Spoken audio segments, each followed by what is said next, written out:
సంపూర్ణ వాస్తవిక దృక్కోణం. డాక్టర్ హ్యాన్స్ రోస్లింగ్స్ రచన. ఫ్యాక్ట్ఫుల్నెస్ కు తెలుగు వ్యాఖ్యానం. చాప్టర్ 2.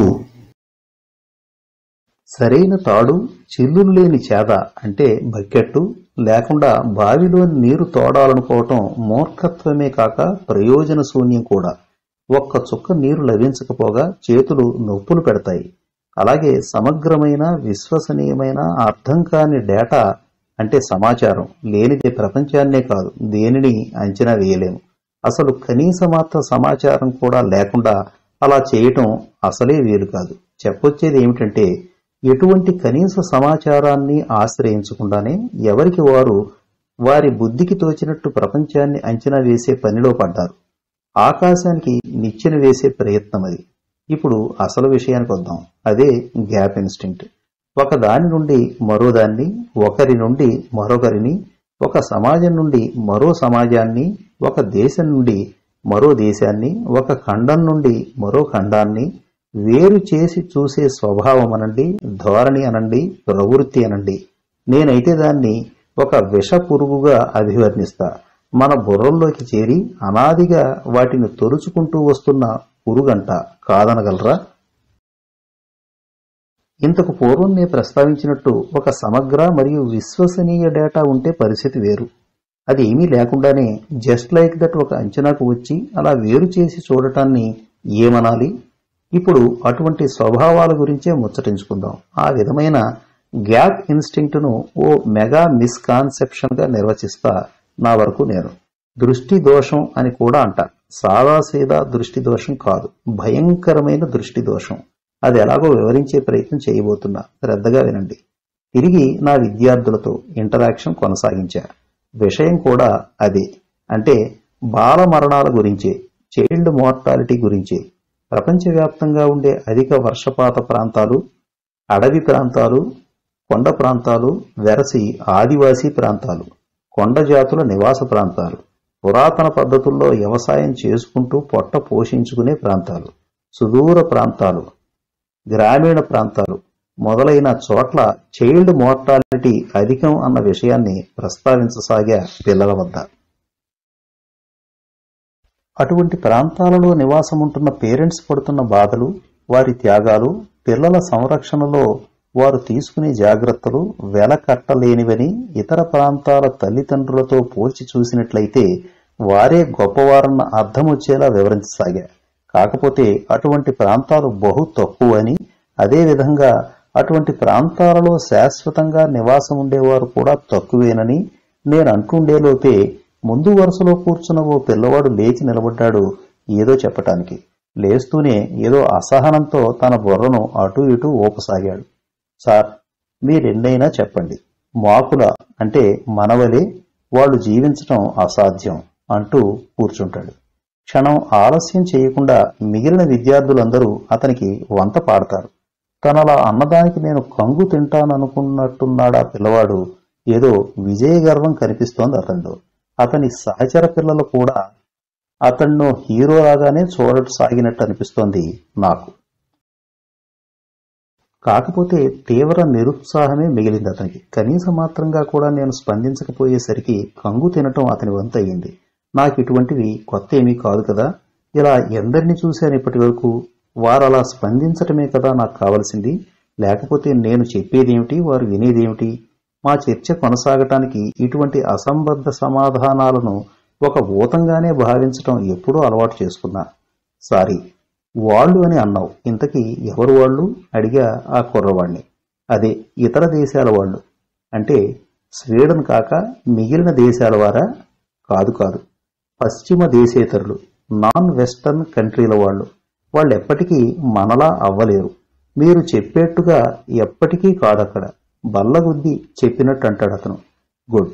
అలా అయితే జపాను వంటి దేశపు వారా? లేదు, జపాను వారిది వెస్టర్న్ స్టైలే, వారు కాదు. అయితే మలేషియా వారి సంగతి ఏమిటి? వారిది వెస్టర్న్ స్టైల్ కాదు కదా? కాదు, మలేషియా వారిది వెస్టర్న్ స్టైల్ కాదు. వినండి, వెస్టర్న్ స్టైల్ను అనుసరించని దేశాలు అని నా ఉద్దేశం. మీకు అర్థమైందనుకుంటా. సారీ, అర్థం కాలేదు. కొంచెం వివరంగా చెప్పు. నీవనేది వెస్ట్ మరియు రెస్ట్ అంతేగా? సరిగ్గా అర్థం చేసుకున్నారు. నేను ముందే చెప్పాగా, నేనేమనుకుంటున్నానో మీకు అర్థమై ఉంటుందని. బావుంది. అలా అయితే మరి మెక్సికో మాట ఏమిటి? అతని వద్ద నుండి ఎటువంటి సమాధానమూ లేదు. నా వైపే చూడసాగాడు. కథ రసకందాయంలో పడింది. అతణ్ణి ఆట పట్టించాలన్నది నా అభిమతం కాదన్న విషయం మీకు ఇప్పటికే తెలిసి ఉండాలి. కాకపోతే నాకు కావలసింది మాత్రం అచ్చంగా అదే. లేకపోయినట్టయితే బండి ముందుకు సాగేదెలా? నే చెప్పదలుచుకున్నది మీకు చేరేదెలా? వట్టి పురాణ కాలక్షేపం కాదుగా ఇది. చూద్దాం ఇది ఎక్కడికెడుతుందో, ఎన్ని మలుపులు తిరుగుతుందో, ముగింపు కార్డు ఎలా పడుతుందో. మీకంటే నాకే ఆతృతగా ఉంది. వెస్ట్ రెస్ట్ అని మొదలుపెట్టావు. వెస్ట్కే చెందిన మెక్సికన్స్ గురించి అడిగితే నోరు మెదపటం లేదు. వాళ్ళు కూడా మనలాగానే జీవించగలరా లేదా? ఆ సంగతి తేలాలి ముందు. ఆ తరువాతే ఏదైనా. వాళ్ళు మనము అంటూ మొదలెట్టావు. గట్టిగా అడిగితే వెస్ట్ రెస్ట్ అన్నావు. ఇప్పుడు వెస్ట్కే చెందిన మెక్సికో గురించి చెప్పలేకపోతున్నావు. అసలు నీవేమనుకుంటున్నావో అర్థం కావటం లేదు. సరే, నేనే చెబుతా. నీవు చెప్పిందే అనేక సార్లు ఎందరో చెప్పగా విన్నా. అప్పుడూ అర్థమైంది లేదు, ఇప్పుడూ లేదు. ఎటువంటి ఆధారము లేకుండా మనకు తోచినట్టు లేబుల్స్ వేయటం దేని క్రిందికి వస్తుందంటావు? నేనలా అంటుండేలోపే మూడో వరుసలో కూర్చున్న ఒక అమ్మాయి అతనికి బాసటగా వచ్చింది. నేను చెప్పనా సార్? ఎవరైనా చెప్పొచ్చు. Please continue. వెస్ట్కు చెందిన మనము తక్కువ మంది పిల్లలనే కనడం వల్ల తక్కువ పిల్లలే చనిపోతున్నారు. అందుకే చైల్డ్ మార్టాలిటీ తక్కువ మన వద్ద. అదే అక్కడ అంటే రెస్ట్లో పిల్లల్ని కనటము ఎక్కువే, వాళ్ళు అర్ధంతరంగా చనిపోవటము ఎక్కువే. ఫలితంగానే ఎక్కువ చైల్డ్ మార్టాలిటీ అక్కడ. ఇట్స్ సో సింపుల్ అందే అమ్మాయి. ఆ కుర్రవాడి ఆలోచన విధానానికి నేను అందించిన డేటా చార్టులకు మధ్య సమన్వయం చేసే పనిలో పడిందా అమ్మాయి అలా. ఆమె ఆలోచన క్రొత్తగానే ఉన్నట్టు అనిపించినప్పటికీ తిరిగి ప్రపంచాన్ని రెండుగా చీల్చే ప్రయత్నంగానే అనిపించటంతో ఆ అమ్మాయి కూడా పప్పులో కాలేసింది అనిపిస్తోంది. కాకపోతే నా వరకు నాకు సంబరంగానే ఉంది. చర్చ మరింత ముందుకు సాగుతున్నందుకు నాతో సహా అందరము పూర్తి ఉత్సాహంగా పాల్గొంటున్నాం ఆ చర్చలో. అదే కదా కావలసింది ఏ ఎడ్యుకేటర్కైనా. తాను ఎక్కడ తప్పు చేసిందో ఆమె స్వయంగా తెలుసుకునేలా చెయ్యాలి. అంతే. నేను చెప్పదలుచుకున్నది చెప్పినట్టే అనిపించింది. గ్రేట్, ఫెంటాస్టిక్, బాగా చెప్పావు. అయితే ఒక పని చేద్దాం. ప్రపంచ దేశాలను రెండుగా విభజిద్దాం.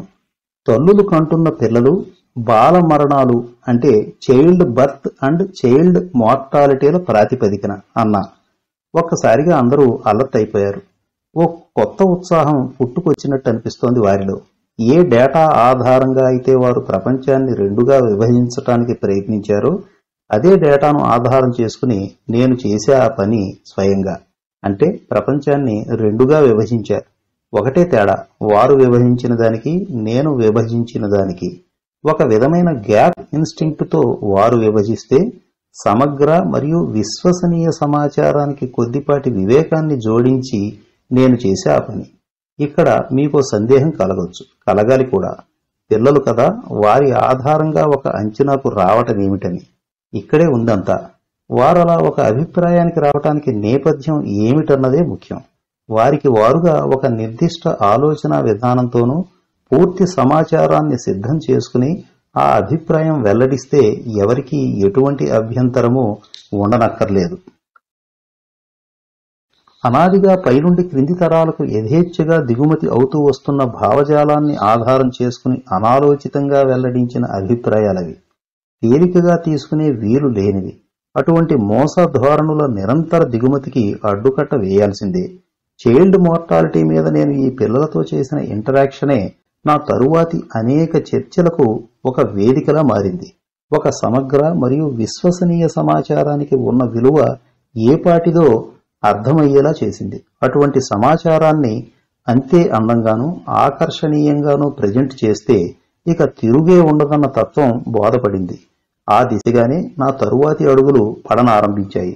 ఒక క్రొత్త తరహా విభజనకు అంకురార్పణ జరిగిందలా. ఇక వివరాల్లోకి వెళ్లే ప్రయత్నం చేద్దాం. వాళ్ళు, మనము లేక మేము అన్న దృక్పథ ఆధారిత విభజన నా విద్యార్థులు చేస్తే మరికొందరు అభివృద్ధి చెందిన మరియు అభివృద్ధి చెందుతున్న వర్గాలుగా మొత్తం ప్రపంచాన్ని విభజన చేశారు. మొదటి తరహా విభజనకు ఎటువంటి శాస్త్రీయ దృక్పథము లేకుంటే రెండవ దానికి అంతో ఇంతో శాస్త్రీయ కోణం ఉన్నదనే అనాలి. కాకపోతే ఆ రెండు వర్గీకరణలకు కూడా ఒక అవినాభావ సంబంధం ఉన్నట్టే తోచింది నా వరకు నాకు. మొదటిది పూర్తి అశాస్త్రీయం, మోస ధోరణి, అనాదిగా పై తరం నుండి క్రింది తరాలకు దిగుమతి అయ్యింది అనుకున్నాం కదా.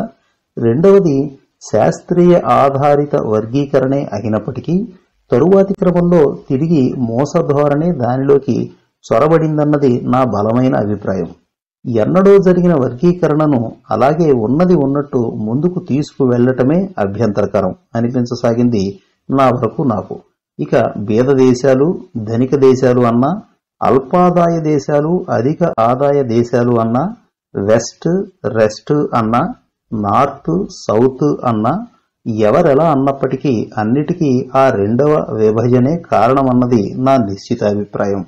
ఆ రెండిటి నడుమ మరికొన్ని వర్గీకరణలు జరగాలన్నది నా కోరిక. అయితే అటు లేకపోతే ఇటులా ఉండవు ఏవి వాస్తవ ప్రపంచంలో. మొదటి ర్యాంకుకు చివరి ర్యాంకుకు మధ్యన అనేక ర్యాంకులుంటాయి.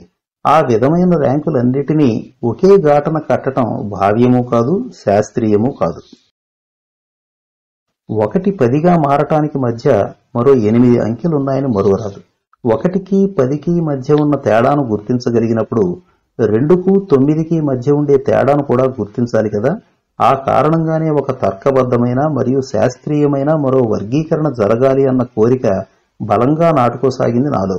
సుదీర్ఘకాలంగానూ ప్రపంచవ్యాప్తంగానూ అనేకులతో సంభాషణలు, ఉపన్యాసాలు, చర్చలు కారణంగా మాత్రమే అటువంటి కోరిక కలిగింది తప్ప యథాలాపంగా మాత్రం కాదని బల్లగుద్ది మరీ చెప్పగలను. ఇప్పటికే అభివృద్ధి చెందుతున్న ఒక దేశం ఎంతకాలం పాటు అదే గదిలో ఉంటుంది? అభివృద్ధి చెందిన గదిలోకి ఎప్పుడు ప్రవేశిస్తుంది? అలా ప్రవేశించే క్రమంలో ఏ ఏ స్థాయిలు దాటుతుంది? ఆ విధంగా అదే దేశంతో పాటు పయనించే ఇతర దేశాల మధ్యన మరో వర్గీకరణ అవసరమే లేదా అన్న ప్రశ్నలు నా బుర్రను తొలిచివేయసాగాయి. ఫలితంగానే అభివృద్ధి చెందిన మరియు చెందుతున్నా అన్న ఆ వర్గీకరణపై వ్యతిరేకత పెరిగిపోనారంభించింది నాలో. అల్పాదాయ మరియు అధికాదాయ దేశాలుగా విభజించి ఒక చర్చ మొదలు పెడదాం. దాని కొరకై 1965వ సంవత్సరంలోకి వెళ్ళాలి మనం. అప్పటి ప్రపంచాన్ని ఆవిష్కృతం చేసుకోవాలి. దేశ తలసరి ఆదాయం ఒక ప్రమాణంగా తీసుకుని ప్రపంచం 2గా విభజించబడింది.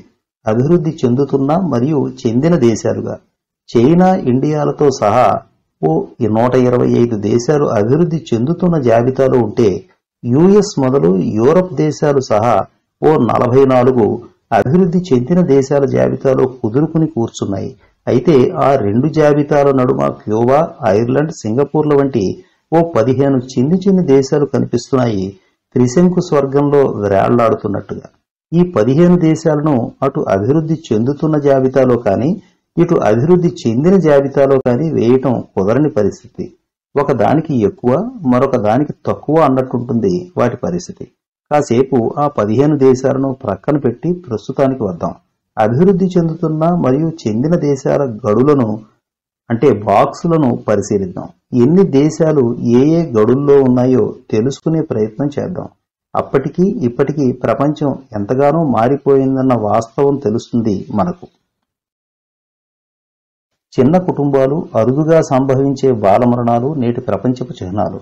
మొదటి గడి అంటే అభివృద్ధి చెందుతున్న దేశాల గడిలో కేవలం ఓ 13 దేశాలు మాత్రమే కనిపిస్తున్నాయి 6% మంది ప్రజలతో. దేశాలను కాక ప్రపంచ జనాభాను పరిగణలోకి తీసుకుంటే 85% ప్రజలు రెండవ గడిలోకి అంటే అభివృద్ధి చెందిన జాబితాలోకి, మిగతా ప్రజలు మొదటి గడికి రెండవ గడికి మధ్య ఉన్నట్టుగా స్పష్టమవుతోంది. అయితే చిక్కంతా ఇక్కడే వచ్చి పడిందన్నది కూడా అంతే సుస్పష్టం. ఈ వర్గీకరణ దేశాల ప్రాతిపదికన మరియు ఆయా దేశాల తలసరి ఆదాయాల ప్రాతిపదికన జరిగిందన్న వాస్తవం మరువరాదు. 1965 అంటే 30 సంవత్సరాల క్రితం ఉన్న పరిస్థితులకు 1995 అంటే ఈ చర్చ చేపట్టే నాటికి ప్రపంచపు తీరుతెన్నులు ఎలా మారాయో అర్థమైనట్టే కదా. అంత వేగంగా మారుతున్న ప్రపంచాన్ని ఇంకా ఒక మోస ధోరణితో చూడటం ఏమంత సబబు? ఒక క్రొత్త కోణం ఆవిష్కృతం అవ్వాలి కదా. దేశాలు, ప్రాంతాలు, దిక్కుల నుండి వ్యక్తులు, కుటుంబాలకు మారాలి వర్గీకరణ విధానం. ప్రపంచాన్ని వాస్తవిక దృక్కోణం సహాయంతో చూడాలి. అప్పుడే మరింత ముందుకు, మరింత అర్థవంతంగా ఎలా సాగాలో అర్థమవుతుంది. అప్పుడు ఎటువంటి గ్యాప్ ఇన్స్టింక్టులకు చోటు ఉండదు. మేము, మీరు అన్న తేడా కానీ, మనము, వాళ్ళు అన్న తేడా కానీ కనిపించదు. మనలోనే కొందరు, ఆ కొందరిలోనే మనం కూడా అనే కొత్త భావనకు అంకురార్పణ జరుగుతుంది. గ్యాప్ ఇన్స్టింక్ట్ అనేది తోక ముడుస్తుంది, క్రమంగా అదృశ్యమవుతుంది. కాసేపు ఈ విషయాన్ని పక్కన పెట్టి ఓ 20 సంవత్సరాలు తరువాతకు, అంటే 2005వ సంవత్సరానికి వెళదాం. నేను ప్రస్తావించిన మోస వర్గీకరణ అంటే అభివృద్ధి చెందిన దేశాల ప్రాతిపదికన ఇప్పటికీ ఓ 20 ఏళ్ల నాటిది, అంటే పాతది, అంటే కాలం చెల్లినది.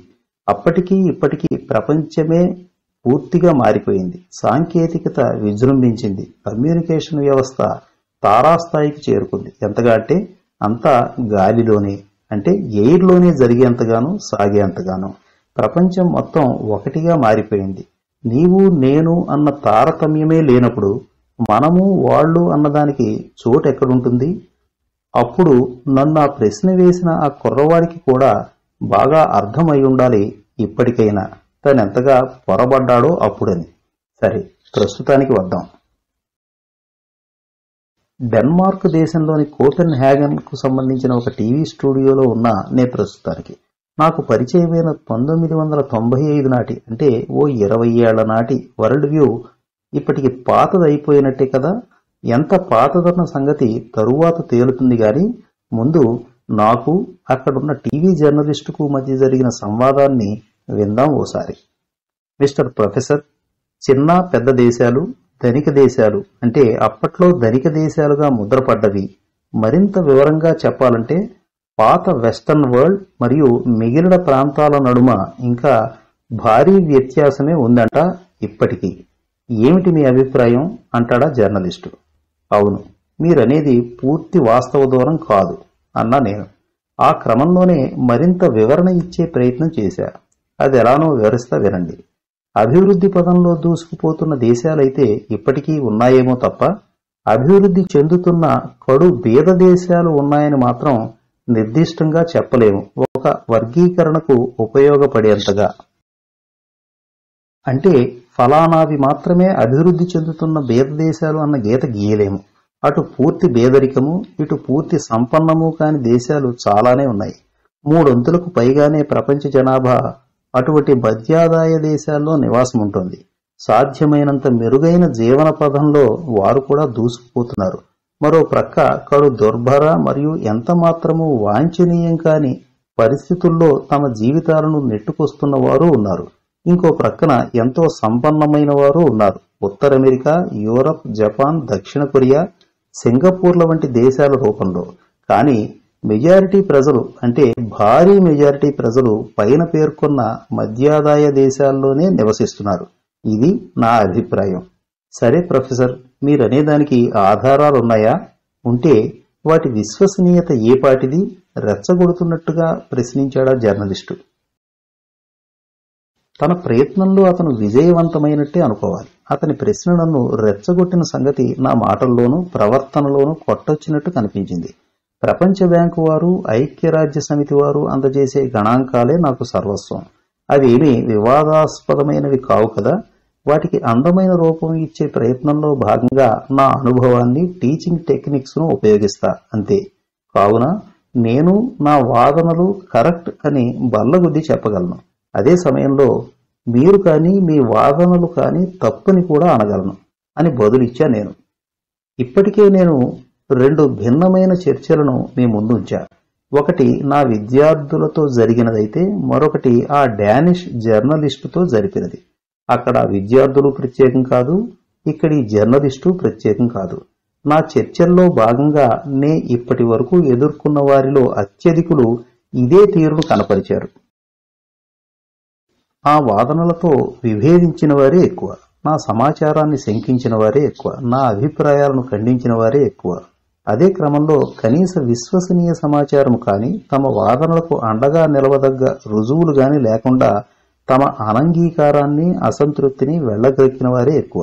వారిపై నాకు ఎటువంటి కోపమూ లేదు. కానీ వారి వ్యవహార సరళి, ఆలోచన కోణము, అవాస్తవిక దృక్పథాలే నాకు ఆగ్రహాన్ని తెప్పిస్తాయి. అటువంటి విపరీత ధోరణులు తరువాతి తరాలను ఎంతగా ప్రభావితం చేస్తాయో, ఎంతటి గ్యాప్ను కలిగిస్తాయో అన్నదే నా బాధ. చివరికి అదే కదా తరతరాలుగా మనిషిలో జీర్ణించుకుపోయిందని అనుకుంటున్న ఈ గ్యాప్ ఇన్స్టింక్ట్కు హేతువన్నదే నా వాదన. నా అభిప్రాయాలు, వాదనలు సరైనవో కావో, తర్కబద్ధమైనవో లేదో, వాస్తవికతను ప్రతిబింబించేవో కావో మీరే నిర్ణయించండి. అయితే దానికి ముందు నా మరికొన్ని విశ్లేషణలు వినండి. విన్న తరువాతే ఓ నిర్ణయానికి రండి. ఎవరైతే ఇంతకాలంగా నన్ను, నా వాదనలను జీర్ణించుకోలేకపోతున్నారో వారు వివిధ సందర్భాలలో నేను సంధించిన ప్రశ్నలకు ఇచ్చిన సమాధానాలను పరికించండి. ఆ తరువాతే ఎటువంటి నిర్ణయమైనా. అల్పాదాయ దేశాలలోని బాలికల్లో ఎంత శాతం మంది తమ ప్రాథమిక విద్య పూర్తి చేసినట్టు భావిస్తున్నారన్న నా ప్రశ్నకు వచ్చిన సమాధానం గురించి ఓసారి. మొత్తంగా ఓ 7% మంది మాత్రమే సరైన జవాబు, అంటే 60% మందిగా ఇవ్వటం ఆశ్చర్యకరం. నా ప్రశ్నకు సమాధానం ఇచ్చిన వారిలో అత్యధికులు తమ జవాబును 20%గా తప్పు చెప్పారు. వాస్తవానికి ఆఫ్ఘనిస్తాన్, దక్షిణ సూడాన్ల వంటి కొన్ని ప్రాంతాలలో తప్ప ఏ ఒక్కచోట ఆ రేటు 20%కి తక్కువగా లేదు. అన్నిటికంటే విశేషం ఏమంటే ప్రపంచవ్యాప్తంగా ఉన్న బాలికల్లో అటువంటి వారి వాటా 2%కి మించి లేదు. పైన పేర్కొన్నవారు ఏ స్థాయిలో అంచనా వేస్తున్నారో మీకైనా అర్థమైందనుకుంటా. ఇక ఆయు ప్రమాణం, పోషకాహార లోపం, త్రాగునీటి ప్రమాణాలు, వ్యాక్సినేషన్ పరిస్థితి మొదలైన ప్రశ్నలకు కూడా అసంబద్ధమైన సమాధానాలు లభించటం మరో బాధాకరమైన విషయం. ఆధునిక జీవనానికి అవసరమైన కనీస సౌకర్యాలు అల్పాదాయ దేశాలలో అందుబాటులో ఉన్నాయా లేవా అన్న ప్రశ్నకు అదే రకమైన సమాధానం. అల్పాదాయ దేశాలలోని వివిధ పరిస్థితులను వాస్తవ కోణం నుండి అవలోకనం చేసుకునే ప్రయత్నం చేద్దాం ఓసారి. ఆయు ప్రమాణం 62%గా ఉన్న వారిలో చాలా మందికి సరిపడా ఆహారము, మెరుగుపడిన త్రాగునీరు అందుబాటులో ఉన్నాయనే అనాలి. పిల్లల్లో అత్యధికులు వ్యాక్సినేటెడ్గా గుర్తించబడ్డవారే. అదేవిధంగా బాలికల్లో అత్యధికులు ప్రాథమిక విద్య పూర్తి చేసిన వారే కావటం గమనార్హం. కేవలం అతి తక్కువ శాతం మంది మాత్రమే ఇక్కడ పేర్కొన్న వాటిల్లో వెనుకబడి ఉన్నారనొచ్చు. కానీ నేనింతకు ముందు పేర్కొన్న వారిలో అత్యధికులు వారికి ఇవ్వబడ్డ 3 ప్రత్యామ్నాయ సమాధానాల్లోకి లీస్ట్ ప్రిఫరబుల్ సమాధానాన్ని ఎంచుకోవటం ఆశ్చర్యకరమైనదే కాక బాధాకరమైనది కూడా, బాధ్యత రాహిత్యంతో కూడినది కూడా అని ఘంటాపదంగా చెప్పగలను. వారు సమాధానాలు ఎంచుకున్న పద్ధతి చూడబోతే అంతా టేకెన్ ఫర్ గ్రాంటెడ్గా తీసుకున్నట్టే అనిపించడం ఖాయం. ఆ విధంగా వాస్తవ విరుద్ధ అంచనాలకు రావటం ద్వారా ప్రపంచాన్ని అవహేళన చేస్తున్నారన్నది నా నిశ్చిత అభిప్రాయం. అనాదిగా వారి మనసుల్లో పేరుకుపోయిన భయంకరమైన గ్యాప్ ఇన్స్టింక్టే దానికి కారణమని కూడా చెప్పగలను. వారి ఆ విధమైన బాధ్యతారాహిత్య ధోరణికి అడ్డుకట్ట పడాల్సిందే. అల్పాదాయ దేశాల్లోని జీవన ప్రమాణాలు వాస్తవంగా ఉన్నదానికంటే ఎన్నో రెట్లు క్రింది స్థాయిలోనూ దారుణాతి దారుణంగానూ ఉండి ఉంటాయేమోనన్న వారి ఆలోచన ధోరణి మారాలి. వాస్తవ విరుద్ధ భావజాలం నుండి వాస్తవిక దృక్కోణం వైపుగా వారిని మరల్చగలగాలి. ప్రపంచ జనాభాలో అల్పాదాయ దేశాలలో నివసిస్తున్న వారి వాటా ఎంత అన్న దానికి వచ్చిన సగటు సమాధానం 59% అని. వాస్తవంగా అది కేవలం 9% మాత్రమే. అవును, అక్షరాల 9% మంది మాత్రమే అల్పాదాయ దేశాల ప్రజలు. అంటే 50%కి పెంచి చెప్పారు జవాబు. ప్రపంచం కడు దుర్భర పరిస్థితుల్లో ఉన్నదని అనుకోవటమే వారికి నచ్చుతుందేమో అని కూడా అనిపిస్తూ ఉంటుంది నా వరకు. సరే, ప్రపంచంలోని అత్యధికులు అల్పాదాయ దేశాలలో లేరు, కేవలం 9% మాత్రమే అనుకున్నప్పుడు అటు అల్పాదాయ దేశాల్లోనూ లేక ఇటు సంపన్న దేశాలలోనూ లేక ఎక్కడున్నారు అత్యధికులు అన్న సందేహం రావాలి ఎవరికైనా. అప్పుడే సరైన జవాబు లభిస్తుంది. 75%కి పైగా ప్రజలు ఇక్కడ ప్రస్తావించిన 2 చోట్ల లేరు. మరో చోట అంటే వారిరువురి నడుమ ఉన్నారు. అంటే మధ్యాదాయ దేశాలలో, మిడిల్ ఇన్కమ్ కంట్రీస్లో అన్నమాట. కానీ ఈ వర్గీకరణ లేదు ఇప్పటి వరకు. అయితే అల్పాదాయ దేశాలు లేకపోతే సంపన్న దేశాలు, అయితే అభివృద్ధి చెందుతున్న దేశాలు లేకపోతే అభివృద్ధి చెందిన దేశాలు మాత్రమే పరిచయం మనకు ఇప్పటి వరకు. ఇప్పుడు అసలు విషయానికి వద్దాం.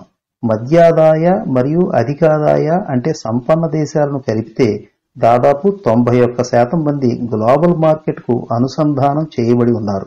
నిరంతరంగా అభివృద్ధి చెందుతున్నారు. వారి జీవన ప్రమాణాలు పెంచుకునే దిశగా ముమ్మరంగానూ అవిశ్రాంతంగానూ ప్రయత్నిస్తున్నారు. సకల మానవాళికి ఇదో శుభవార్తే. అంతేకాదు, గ్లోబల్ వాణిజ్యానికి ఓ తీపి కబురు.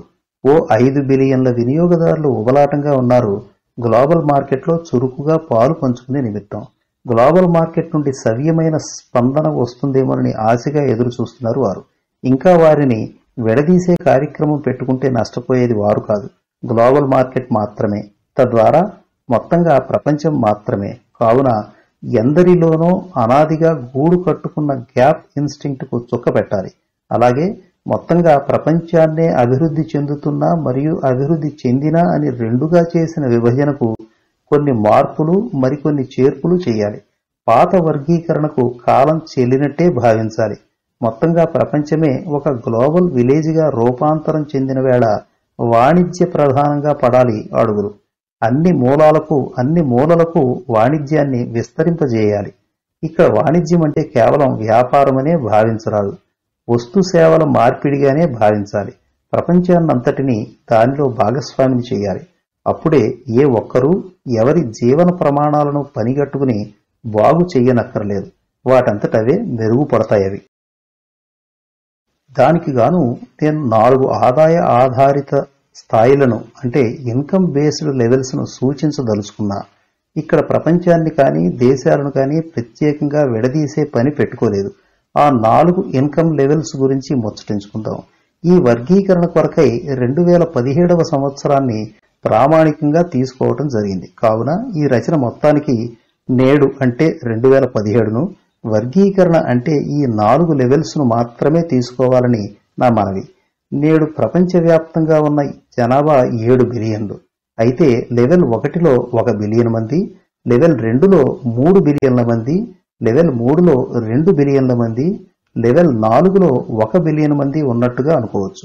ఒక రోజుకు డాలర్ల రూపంలో ఆదాయం ఎంత అన్న ప్రాతిపదికన మాత్రమే ఈ రకపు విభజన చేయటం జరిగిందని తెలియజేస్తున్నా.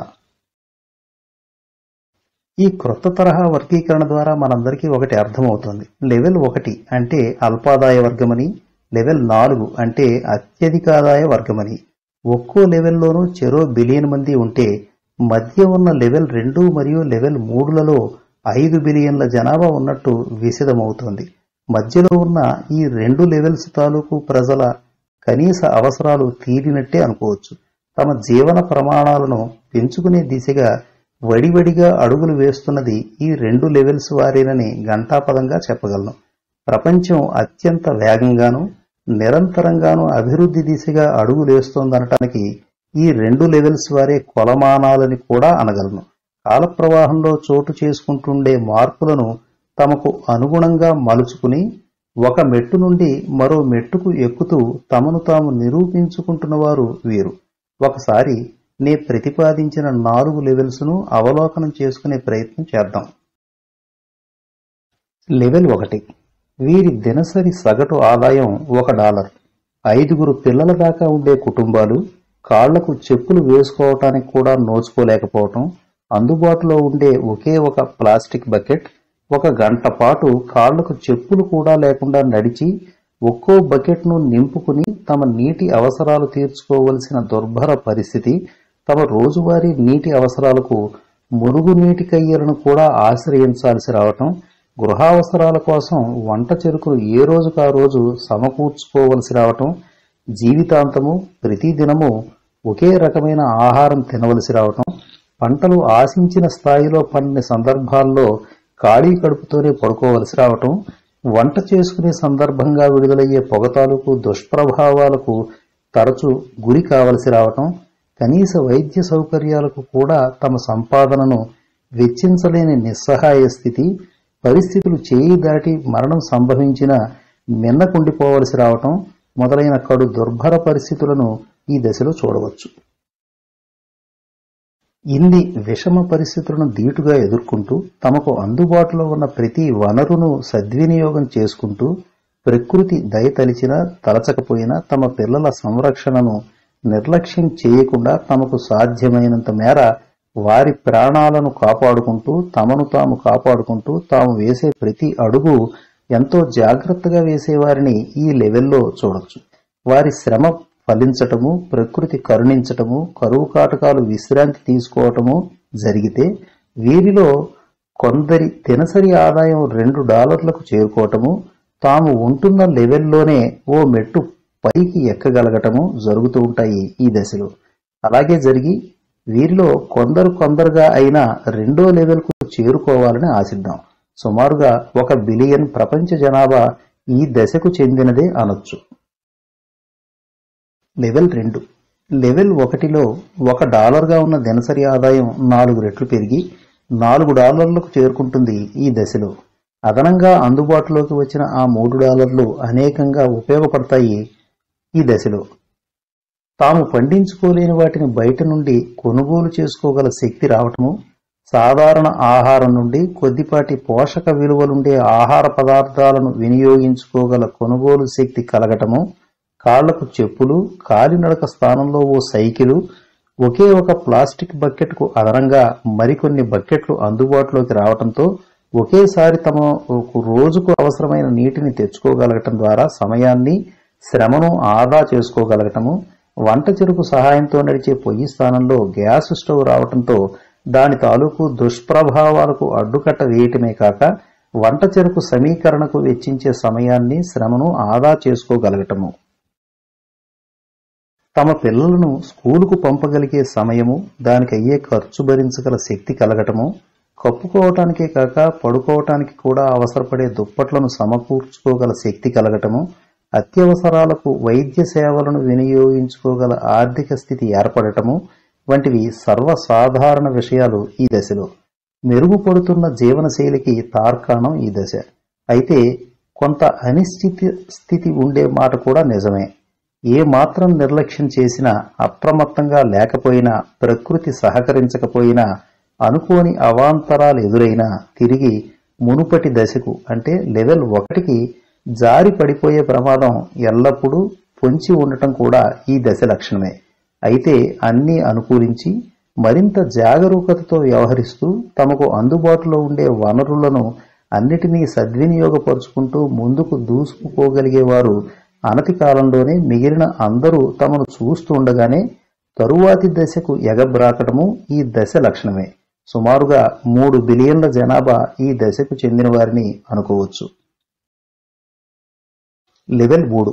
దినసరి ఆదాయం అమాంతం $16 చేరుకోవటము, వారంలో 7 రోజులు పని దొరకటము, అందుబాటులోకి వచ్చిన ఆదాయం దినసరి ఖర్చులకే కాక దినసరి పొదుపుకు కూడా సరిపోవటము, రోజువారీ నీటి అవసరాలకు బయటకు పోనవసరం లేకపోవటము, నిరంతర మరియు నాణ్యమైన విద్యుత్తు అందుబాటులోకి రావటము, సైకిల్ స్థానంలో బైకు వచ్చి చేరటము, ఆహార పదార్థాలు పాడైపోకుండా వాటిని భద్రపరుచుకోవటానికి అవసరమైన ఫ్రిడ్జ్ మొదలగు వాటిని సమకూర్చుకోగలగటము, పిల్లలకు నాణ్యమైన విద్యతో పాటు కుటుంబ ఆరోగ్య పరిరక్షణకు అవసరపడే వైద్య సదుపాయాలను పొందగలగటము, అనుకోని అవాంతరాలు ఎదురైనా ధీటుగా ఎదుర్కొని నిలబడగల మరియు మొత్తం కుటుంబం వ్యాక్సినేషన్ చేయించుకోగల శక్తి కలగటము, కుటుంబాన్ని విహారయాత్రలకు తీసుకుపోగల అవకాశం కలగటము ఈ దశ ప్రధాన లక్షణాలు. సుమారుగా 2 బిలియన్ల ప్రపంచ జనాభాను ఈ దశకు చెందిన వారిగా భావించవచ్చు. లెవెల్ 4.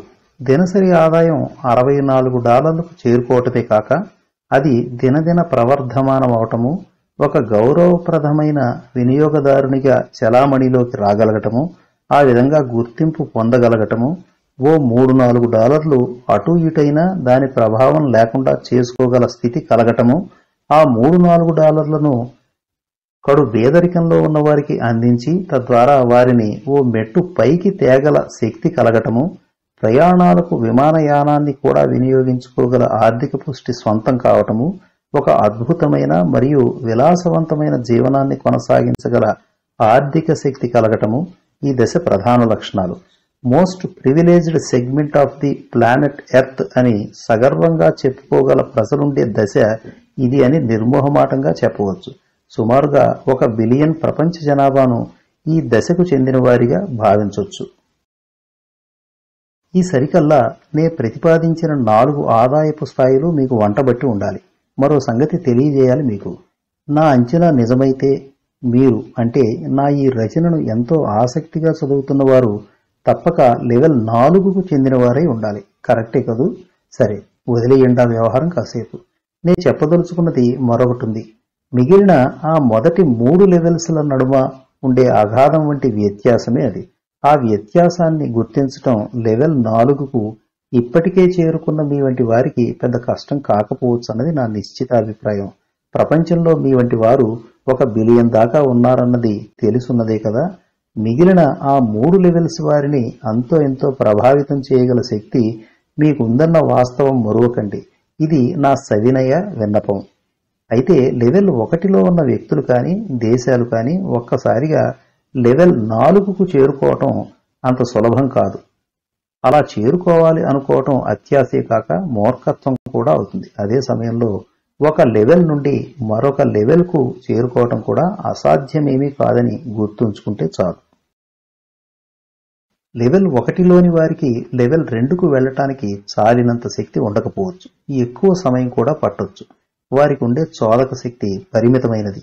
అదే లెవెల్ 2లోని వారు లెవెల్ 3కు చేరుకోవటం అంత కష్టం కాకపోవచ్చు. వారు ఇప్పటికే అలవాటు పడి ఉన్నారు క్రమంగా ఎదగడం ఎలాగో. అంటే చోదక శక్తి రుచి ఏమిటో వారికి బాగా తెలిసి ఉండే అవకాశం ఉంది. ఒకసారి లెవెల్ 3కు చేరుకున్నాక తరువాతి లెవెల్ను చేరుకోవటానికి కావలసిన శక్తి వారి ప్రస్తుత స్థాయి కలుగజేస్తుంది. మానవ పరిణామ క్రమాన్ని ఒకసారి పరిశీలించినట్టయితే ప్రతి ఒక్కరూ లెవెల్ 1 నుండి తమ ప్రస్థానాన్ని ఆరంభించిన వారే. సుమారు 1,00,000 సంవత్సరాల పాటు అదే లెవెల్లో, అంటే ప్రారంభ దశలోనే ప్రతి మనిషి అలాగే ఉండిపోయాడంటే నమ్మగలమా? కానీ నమ్మాల్సిందే. పుట్టినవాడు పుట్టినట్టే మరణిస్తుంటే పునరుత్పత్తి ప్రక్రియ ముందుకు సాగేదెలా? పుట్టినవాళ్లు పెరిగి పెద్దవారై తల్లిదండ్రులుగా మారగలిగినప్పుడే కదా అలా కావటం సాధ్యం. అంతవరకు అవసరం లేదు. జస్ట్ 200 సంవత్సరాల క్రితం నాటి పరిస్థితులను ఓసారి పునరావలోకనం చేసుకుంటే చాలు ఎంత శాతం మంది లెవెల్ 1ని దాటి తరువాతి లెవెల్కు చేరుకోగలిగారో అర్థం కావటానికి. 85% ప్రజలు దుర్భర దారిద్ర్యంలోనే మ్రగ్గవలసి వచ్చిందన్న వాస్తవం తెలిస్తే ఎవరైనా షాక్ అవ్వాల్సిందే. ఇప్పుడు చూడండి, పరిస్థితులు ఎంతగా మెరుగుపడ్డాయో బోధపడుతుంది. నేడు ప్రపంచంలోని అధికులు లెవెల్ 2 మరియు 3ల్లో ఉన్నారన్న సత్యాన్ని మరొకసారి నేను గుర్తు చేయనక్కర్లేదు. మొత్తంగా ఉన్న 7 బిలియన్ల ప్రజల్లో 5 బిలియన్లు ఈ 2 దశల్లోనే ఉండటం ఆశ్చర్యాన్ని కలిగించటమే కాక సంతోషాన్ని కూడా కలిగిస్తుందన్నది నాతో పాటుగా మీకు కూడా తెలిసినట్టే కదా. మరో ఆసక్తికర వాస్తవం ఏమిటంటే 1950 నాటి పశ్చిమ యూరప్ మరియు ఉత్తర అమెరికా దేశాల ప్రజల జీవన ప్రమాణాలను ఈ 5 బిలియన్ల ప్రజలు అందుకోవటమే. ఎంత గర్వించదగ్గ విషయం ఇది. గ్యాప్ ఇన్స్టింక్ట్ గురించి మరోమారు మాట్లాడుకోవాల్సిన అవసరం ఉంది. 1999 నాటి మాట. గ్యాప్ ఇన్స్టింక్ట్ అనేది ఎంత భయంకరమైనదో నాకు బాగా అర్థమైనప్పటి మాట. అభివృద్ధి చెందుతున్న మరియు అభివృద్ధి చెందిన దేశాలుగా మొత్తం ప్రపంచాన్ని విభజిస్తూ పోవటం కాలం చెల్లిన విధానమని సాక్షాత్తు ప్రపంచ బ్యాంకు వారికే నా నెత్తి నోరు బాదుకు మరీ చెప్పవలసిన అగత్యం ఏర్పడ్డనాటి మాట. ఓ 17 ఏళ్ల పాటు నిరంతరంగా నే ఇస్తూ వచ్చిన 14 పైచిలకు మహోపన్యాసాల తదనంతరం మాత్రమే వారి తలలకు నేను ప్రతిపాదించిన 4 ఆదాయపు స్థాయిలు ఎక్కటం ఒక విధంగా సంతోషదాయకం, మరో విధంగా బాధాకరం. అప్పటికైనా వారు సరైన రీతిలో ప్రపంచాన్ని చూడగలుగుతున్నందుకు సంతోషం. వారలా చేయటానికి హెవెన్ అండ్ ఎర్త్ మూవ్ చేయవలసి వచ్చినందుకు బాధ. ఇక్కడ మరో విషయం ప్రస్తావనార్హం. ప్రపంచ బ్యాంకు వారైతే నా 4 ఆదాయపు స్థాయిలను అంగీకరించారు, ఆచరణకు స్వీకరించారు. కానీ ఇప్పటికీ అటు ఐక్యరాజ్య సమితితో పాటు ఇటు అనేకానేక అంతర్జాతీయ సంస్థలు నా ప్రతిపాదనలకు తమ ఆమోదం తెలిపింది లేదు. వారు నా ప్రతిపాదనలకు ఆమోదం తెలపాలని ఎందుకింత గాఢంగా కోరుకుంటున్నారంటే, నా ప్రతిపాదనలకు వారికి విడదీయలేని సంబంధం ఉండటం మూలంగానే. ప్రపంచ ఆర్థిక ప్రగతి రథచక్రాలు వారు. చక్రాలు సరిగ్గా లేని రథం ఏ పాటి శక్తిమంతమైనదో నే ప్రత్యేకించి చెప్ప పని లేదు కదా. వారలా ప్రవర్తించటానికి ఈ గ్యాప్ ఇన్స్టింక్ట్ తప్ప మరొకటి కనపడ్డం లేదు నా వరకు నాకు. నా అభిప్రాయం తప్ప ఉప్ప అన్నది మీరే నిర్ణయించాలి. ఇంకా ధనికులు పేదవారు, ధనిక దేశాలు బీద దేశాలు, పశ్చిమ దేశాలు ఇతర దేశాలు అన్న ధోరణి అవసరమేనంటారా? ప్రపంచాన్ని రెండుగా తప్ప మరో విధంగా చూడలేమా? చూడలేమని, అదంత సులభం కాదని ఘంటాపదంగా చెప్పగలను. ఇలా రెండుగా మాత్రమే చూడగలగటం అన్నది పూర్తిగా మానవ నైజమే అనాలి. మానవ జాతి ఆవిర్భావం నుండే అటువంటి భావనకు పునాదులు పడి ఉండాలి. కాలంతో పాటు ఆ భావన పెరుగుతూ వచ్చిందే తప్ప తగ్గింది లేదు. ఆ భావన తన స్థాయిని క్రమంగా పెంచుకుంటూ వచ్చి ఒక సాధారణ స్వభావంగా స్థిరపడిపోయింది. అనేక వికృత ధోరణులకు, విపరీత పోకడలకు కేంద్ర బిందువై కూర్చుంది.